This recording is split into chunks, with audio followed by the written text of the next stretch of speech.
ขึ้นไปประมาณบวกประมาณ200เหรียญจาก9เหรียญนะแต่เฮาบ่ฮู้ว่ามันมีข่าวแล้วก็บ่ฮู้ว่าเทคนิคอย่างต่างๆคือตอนนั้นคือบ่ฮู้นะคือรับตาแบบบายอย่างเดียวอย่างประมาณนี้นะมื้อนั้นน่ะจะเป็นมื้อที่แบบจื้อที่สุดแล้วก็อยู่ในใจเลยไม่เป็นภาพจำเลยนั่งจ้องการ์ดอยู่จังซี่เนาะแล้วแบบจาก9เหรียญอ่ะบวกไปเป็น200เหรียญแล้ว9เหรียญเองทำไมพี่รู้สึกว่าการขาดทุน10,000 เหรียญของพี่เนี่ยมันไม่แย่เท่ามันไม่จี๊ดหรือไม่เจ็บใจเท่ากับ9เหรียญบางครั้งนะตั้งแต่ที่จะซับมันอยู่แล้วนะแต่สิ่งนี้นะคือสิ่งที่เราบ่คาดคิดว่ามันจะเป็นแบบนั้นแล้วเป็นแท่งอัศจรรย์ที่แบบบ่เคยเห็นมาก่อนเป็นครั้งแรกเลยที่แบบตอนนี้ยังจือติดตาเลยว่ามันเกิดอีหยังขึ้นว่ามันเลยให้เรารู้สึกว่าคำถามอยู่ในหัวมาถามตัวเองคือว่าเฮ้ยเฮาเทรดแต่ละมื้อแต่ละวันไปนี่น่ะเฮาบ่ได้เรียนรู้อย่างเลยแล้วเทรดแบบตามคนอื่นอย่างเดียวป่ะสวัสดีครับทุกคนยินดีต้อนรับทุกท่านนะครับเข้าสู่ช่อง Earth ETC นะครับวันนี้นะครับเป็นรายการใหม่นะครับรายการนี้เนี่ยชื่อว่า ETC Podcast นะครับผมเชื่อเลยครับว่าในช่วงตลอดระยะเวลา1 ปีของการเป็นเทรดเดอร์ของทุกคนเนี่ยเราน่าจะผ่านประสบการณ์ที่เลวร้ายแล้วก็ประสบการณ์ที่น่ายินดีและผมเชื่อเลยครับว่าในช่วงเวลาที่เลวร้ายที่สุดของทุกคนที่เข้ามาสู่โลกของการเทรดเนี่ยสิ่งที่เราต้องการที่จะได้รับเนี่ยมันคือแรงบันดาลใจและเรื่องราวที่ผมจะสัมภาษณ์คนแรกของรายการของผมนะครับเขาคนนี้นะครับไม่ใช่คนไทยครับและเป็นสาวลาวเทรดเดอร์คนหนึ่งที่ผ่านเรื่องราวมากมายในโลกของการเทรดณวันนี้ครับเขาสามารถที่จะถอนกำไรหลักล้านได้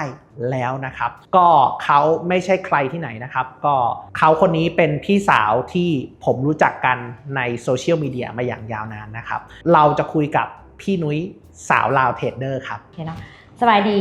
ชื่อนุ้ยเนาะหรือว่าสาวลาวเทรดเดอร์เด้อจ้ะเรียกมีช่องติดตามได้ไหมมีช่องติดตามได้ไหมแมนมีช่องติดตามอยู่ใน TikTok ก็คือชื่อสาวลาวเทรดเดอร์เนาะอยู่ YouTube กับสาวลาวเทรดเดอร์คือกัน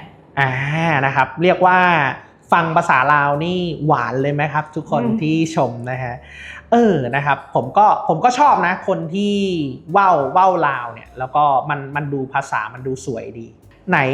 พี่นุ้ยละกันผมอาจจะพูดภาษาไทยเนาะนะภาษาลาวอาจจะว่าวไม่ค่อยถนัดปกติแล้วพี่นุ้ยเนี่ยก็ปัจจุบันก็เป็นเทรดเดอร์ใช่ไหมแม่นแล้วปีนี้ปีที่เท่าไหร่สำหรับการเป็นเทรดเดอร์ถือว่าเป็นปีแรกเพิ่งถึงปีอ่ะนะเพราะว่าตอนนี้พี่เข้ามาตอนเดือนกุมภาพันธ์2025ตอนนี้ก็ยังไม่ถึง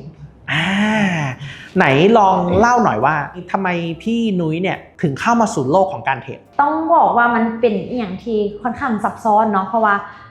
ตอนนั้นนะเมื่อ10 ปีหลังก็รู้จัก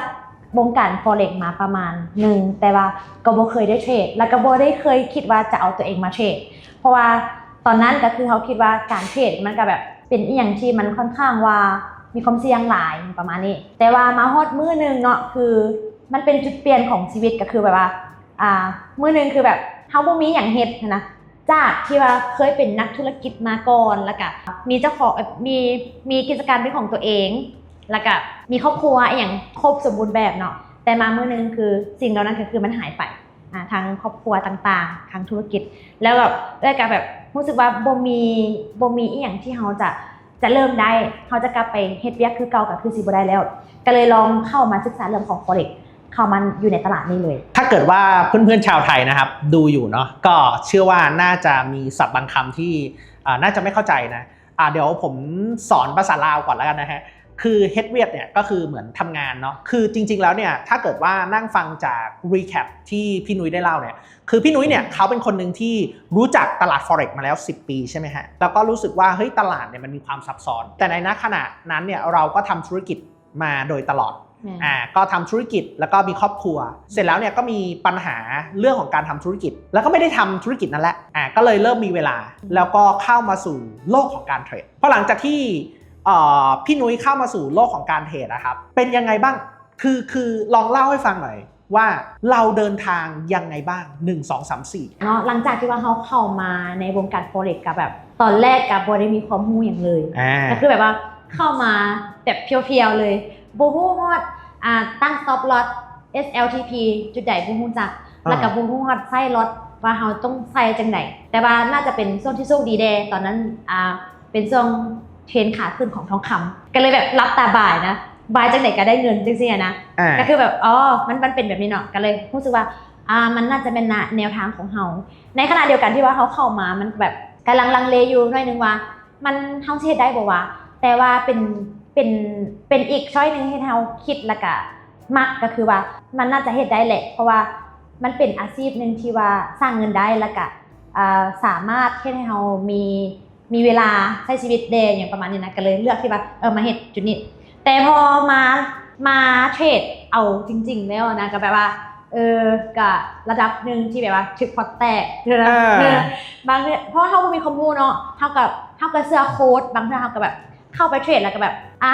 โค้ดบอกแนวใดเฮาก็ไปทางนั้นจังซี่นะเพราะว่าเฮาบ่มีข้อมูลอย่างเดียวโอเคไปตามเขาเจ้าก็พอแตกแบบหลายหมื่นดอลนี่คนลาวที่ฟังนี่หลายหมื่นดอลนี่สำหรับผมนี่ถือว่ารายใหญ่อยู่นะครับ ถือว่าอันนี้เรียกว่าเสียหายรายใหญ่ไหนลองขยายความนิดนึงว่าเราเข้ามาเทรดในช่วงแรกเนาะเราก็ได้กำไรเนาะเพราะว่าช่วงนั้นเนี่ยก็คือทองก็ขึ้นอย่างนี้เราก็แบบหลับตาบายหลับตาซื้อพอเราหลับตาซื้อบายเราก็ได้กำไรเราก็คิดว่าเฮ้ยเรื่องการเทรดมันง่ายบวกกับเท่าที่ผมฟังพี่นุ้ยเนี่ยเหมือนพี่นุ้ยก็ได้เหมือนไปตามสถาบันต่างๆที่ลาวใช่ไหมอะไรที่ทำให้แบบในวันนั้นอ่ะเราเชื่อเขาเราเห็นอะไรตอนที่เฮาไปเทรดกับเขาเนาะเฮาย้อนเฮามีข้อมูลอย่างเลยเด้มันก็เลยแบบว่าก็ตามโค้ดแน่นอนแหละเขาเจ้าเฮียนมาก่อนเฮาเขาเจ้าน่าจะเก่งกว่าเฮานะก็เลยว่าโอเคค่อยตามเจ้าอย่างประมาณนี้นะเพราะว่าแน่นอนตอนนั้นเฮาเข้ามาโดยที่บ่ได้เรียนบ่ได้ศึกษาอย่างเลยก็เลยตามไปก่อนตามทุกอย่างครับSLTP ตามพระเจ้าแหละก็คือบางเทื่อกับถึกลากไปแล้วก็แตกไปนักด้วยกันในตอนนั้นเนี่ยไอ้คำว่าตามโค้ดเนี่ยก็คือเหมือนกับว่าเราเติมพอร์ตแล้วก็เข้าไปในกลุ่มห้องซิกของที่ลาวเนาะแล้วก็เสร็จแล้วก็เทรดตามโค้ดวันหนึ่งเนี่ยโค้ดให้สิกแนลเยอะไหมอุ้ยแบบเทรดแบบกระหน่ำเลย ก็คือทั้งวันทั้งคืนก็ถือว่าแบบหลายนะเพราะว่าณตอนนั้นนะเฮาคิดว่ามันม่วนด้วยซ้ำเพราะว่าเฮาบ่มู้ดิเนาะพระเจ้าเทรดน่ะพระเจ้าพาเทรดแบบเข้าจุดใดก็ได้จังซี่นะบางเทื่อก็ SL ไปบางเทื่อก็บวกไปจังซี่แต่เฮามีความรู้สึกว่ามันม่วนเพราะว่ามันได้เทรดหลายก็คือมีความสนุกแม่นมีความสนุกได้กดออเดอร์ทั้งวันแม่นแล้วเวลาที่โค้ดให้สิกแนลเนี่ยผมอยากรู้ในดีเทลว่าเฮ้ยแล้วตัวสิกแนลเนี่ยเขาให้แบบไหนเช่น SL เท่าไหร่ TP เท่าไหร่อะไรเงี้ยส่วนหลายก็จะเป็นSL นี่ประมาณ1,000 กว่าจุดตอนนั้นคือ1,000 กว่าจุดตอนนี้1,000 กว่าจุดนี่ถือว่าน้อยละแมนแล้ว TP ก็ประมาณ300-500 จุดจริงมั้ยเนี่ยแมน TP 300แมนโอ้โหแล้วตอนนั้นเรามีความรู้สึกยังไงคือในวันที่เราไม่รู้เนี่ยเรารู้สึกยังไงในตอนนั้นถ้ามันเป็นไปทิศทางเนาะมันบวกนะก็คือแบบว่าอุ้ยคักเว้ยนั่นน่ะม่วนดีประมาณนี้นะก็คือแบบแฮปปี้อยู่แต่พอมันลากมาจริงๆแบบบางทีก็แบบรู้สึกว่าพอร์ตแตกที่กันเพราะว่าโดยส่วนตัวแล้วนะคือเทรดน่ะจะบ่ค่อยใช้ SL ก็คือแบบเทรดแบบเอาอินไปเลยเพราะว่าเขาเสื้อโค้ดเด้เพราะว่าบอกว่าโค้ดบอกว่า buy now เขาก็บายไปเลยแล้วแบบนี้แบบเฮาเอาอินเฮากดไปแล้วเนาะมันก็แบบมันลงมา SL มาแต่ว่าบ่มี SL คือพอร์ตก็คือแบบจวดไปแล้วก็คือผมเนี่ยได้มีประสบการณ์ครั้งนึงพอดีมีพี่ท่านนึงเป็นคนลาวนะส่งลิงก์ซูมมาให้ผมนี่ส่งลิงก์ซูมมาใน WhatsApp บอกว่านี่ลองไปดูโค้ดคนนี้ที่ลาวคือเขาเนี่ยก็เทรดแล้วเขาก็แบบ all in คือหลักการในการให้สัญญาณเขาก็คือ all in ด้วยพอร์ต50 เหรียญ100 เหรียญอะไรเงี้ยผมเข้าใจว่ามีประสบการณ์ประมาณนั้นผมถามนิดนึงว่าในวันที่พอร์ตแตกครั้งแรกเนี่ยพี่นุ้ยรู้สึกยังไงบ้างพอร์ตแตกครั้งแรกเลยถ้าเป็นตอนที่ยังบ่ทันได้เข้ามาในสถาบันและเทรดเองนะก็มีความรู้สึกว่ามันยังไปต่อได้แต่พอมาหลังๆเฮามาเทรดกับสถาบันเนาะกับโค้ชจังซี่นะเฮ้ยแบบ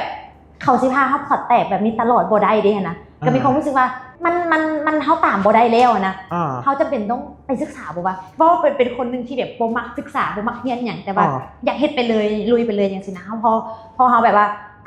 คิดว่าตัวเองมีต้นทุนพอที่จะสู้ได้กับตลาดเนี่ยประมาณนี้นะแต่ก็คือแบบ บ่แม่นเว้ยมันต้องไม่ได้มาเรียนรู้ใหม่จริงๆนะกลับมารีเซ็ตตัวเองใหม่แบบว่าเพราะว่าเฮาสิปล่อยให้คนอื่นพาเฮาพอดแตกแบบนี้ตลอด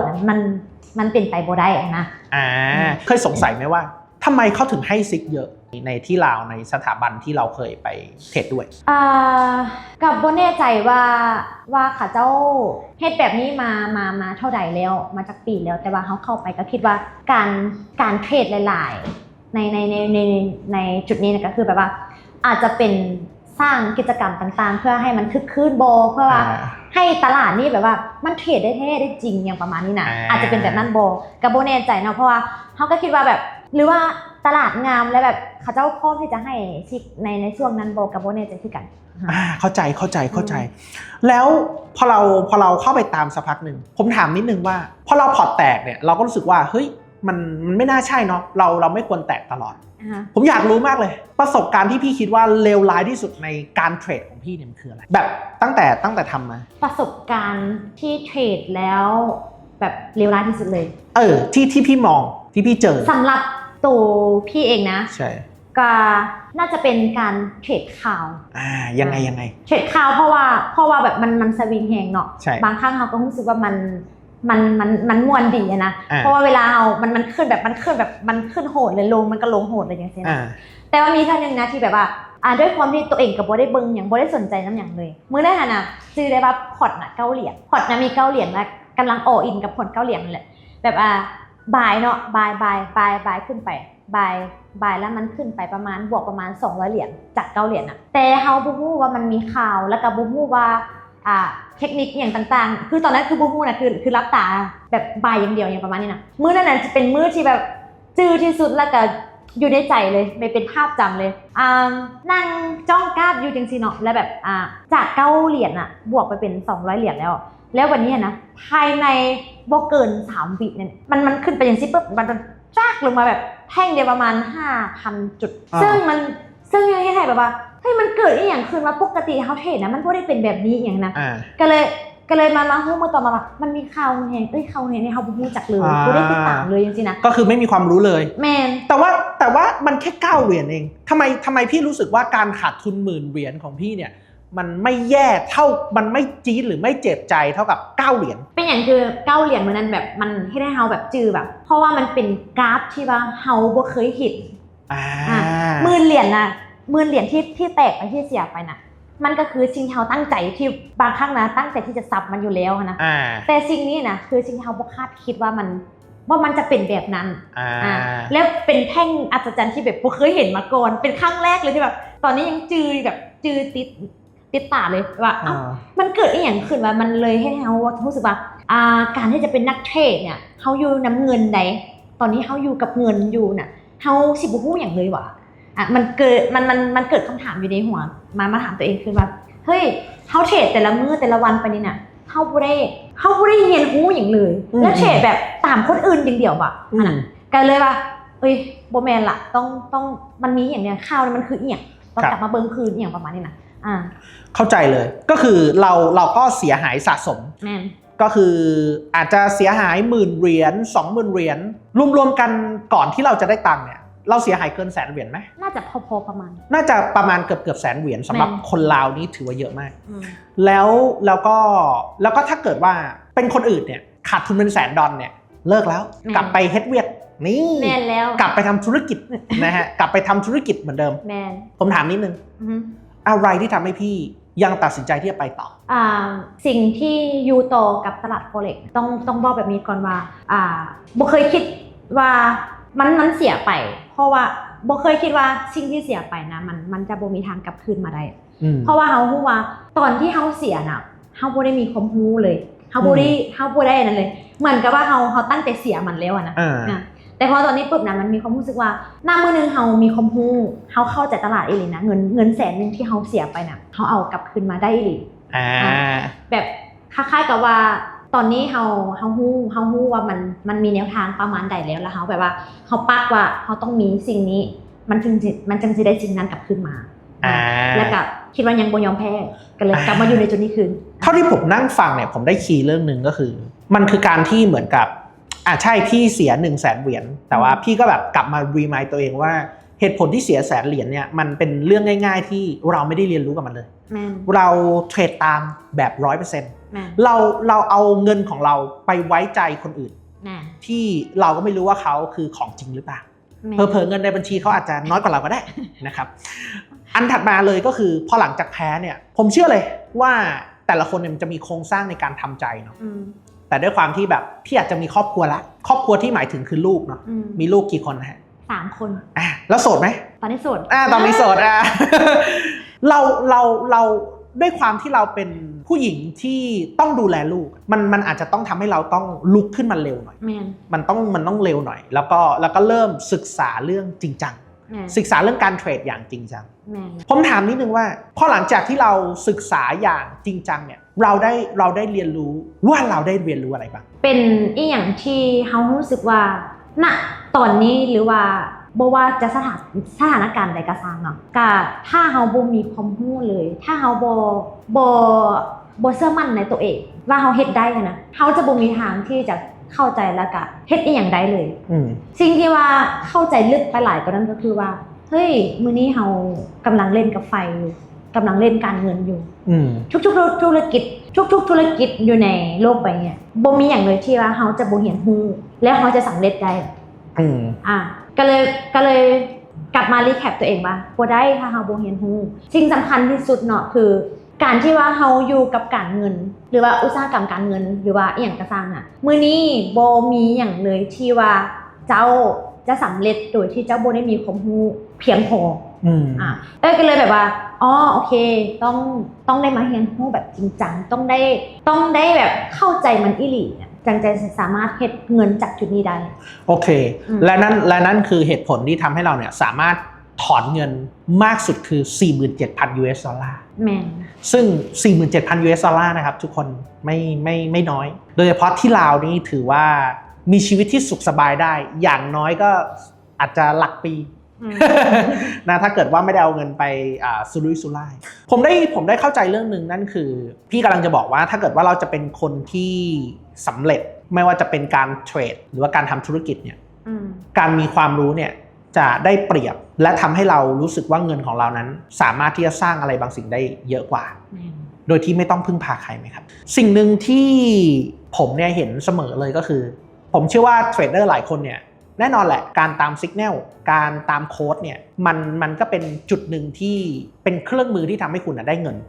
แต่เชื่อผมเถอะครับว่าถ้าเราเรียนรู้ว่าโค้ดเทรดยังไงหรือเราได้เรียนรู้และก็ได้ไกด์ไลน์มากพอเนี่ยผมว่าโอกาสที่เราจะประสบความสำเร็จแบบนุ้ยนี่ก็มีมากด้วยเช่นกันผมอยากถามพี่นุ้ยว่า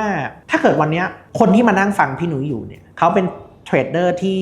อาจจะเพิ่งพอร์ตแตกจาก EA มาหรืออาจจะไปทำ copy trade แล้วก็แตกหรือเทรดเองแล้วก็เสียหายหนักอะไรเงี้ยพี่อยากจะบอกอะไรกับพวกเขาสำหรับคนที่เดินเส้นทางเดียวกับพี่แล้วก็พี่ก็เคยมีประสบการณ์เรื่องพวกนี้มาก่อนถ้ามื้อนี้เขาจะเข้ามาเป็นเทรดเดอร์มืออาชีพเนาะสิ่งหนึ่งที่อยากบอกแล้วก็นำไปเป็นบทเรียนก็คือมื้อนี้บอกว่าจะเทรดเองหรือว่าด้วย EA หรือว่าด้วย copy trade อาจจะมีแนวทางมุมมองที่เบิ่งต่างกันเนาะถ้าว่าจะเป็นนักลงทุนของแท้นักเก่งกำไรของแท้น่ะเป็นไปบ่ได้เลยที่ว่าเจ้าจะเอาเงินมาฝากให้คนอื่นบริหารเพราะฉะนั้นน่ะถ้าว่าเจ้าเป็นคนนึงที่อยากเป็นนักลงทุนหรือว่านักเก่งกำไรของแท้ๆแบบเป็นมืออาชีพน่ะอยากบอกว่าต้องมาเรียนรู้ต้องได้เรียนรู้บอกว่ามื้อนี้น่ะ copy trade จะเจ๋งจังได๋ก็สร้างEA จะดีจังได๋ก็สร้างหรือว่าตัวเองจะเทรดแล้วเป็นแล้วแต่ยังบ่ประสบผลสำเร็จล้วนแล้วแต่สิ่งที่เฮาเฮ็ดอยู่ก็คือการเก็งกำไรจากตลาดอยู่แล้วแม่นบ่แต่ว่าถ้าว่าเจ้าบ่มีความรู้หยังเลยนะบอกเลยว่าธุรกิจนี้เจ้าก็ไปบ่รอดดอกใช่บ่ว่าจะธุรกิจสร้างธุรกิจใดก็สร้างแล้วถ้ามื้อนี้บ่เอาตัวเองเข้ามาเรียนรู้ในจุดนี้เนี่ยเป็นไปบ่ได้ก็อยากบอกว่านักเทรดที่ประสบผลสำเร็จอยู่ในโลกใบนี้เนาะค่อยกับบ่ฮู้ดอกว่ามันหลายมันน้อยจังได๋แต่ว่าได้เรียนรู้จากเขาเจ้ามาก็คือเขาเจ้ามีการทุ่มเทกับมันมีเป้าหมายมีวิธีคิดและการมีวิธีการแล้วก็บวกกับความรู้ที่เรียนมาเฮ็ดให้กับเจ้าไปถึงจุดนั้นได้ผมอยากจะบอกทุกคนเลยนะครับก็คือไม่ว่าคุณกำลังใช้ EA อยู่ หรือแม้ว่าคุณจะทำ copy trade หรือไป follow copy trade นะผมบอกเลยนะไม่ใช่เรื่องที่ผิดแต่ในเมื่อคุณได้ก้าวขามาสู่เรื่องนี้แล้วเราจำเป็นอย่างมากที่จะต้องเรียนรู้เพื่อที่เราจะได้เข้าใจว่าไม่มีใครรักเงินเราเท่าตัวเราเองก็หวังว่าคลิปนี้จะได้แรงบันดาลใจนะครับสำหรับพี่ๆเพื่อนๆไม่ว่าจะเป็นเทรดเดอร์ชาวลาวแล้วก็เทรดเดอร์ชาวไทยทุกคนนะครับก็อย่าลืมฝากนะครับไปกดติดตามช่องสาวลาวเทรดเดอร์ใน TikTok แล้วก็ใน Facebook YouTube ได้เลยนะครับแล้วก็อย่าลืมติดตามช่อง Earth ETC ในทุกแพลตฟอร์มนะครับสำหรับวันนี้นะครับผมแล้วก็พี่นุ้ยก็ขอตัวลาไปก่อนนะครับบ๊ายบายนะครับสวัสดีครับสบายดีครับ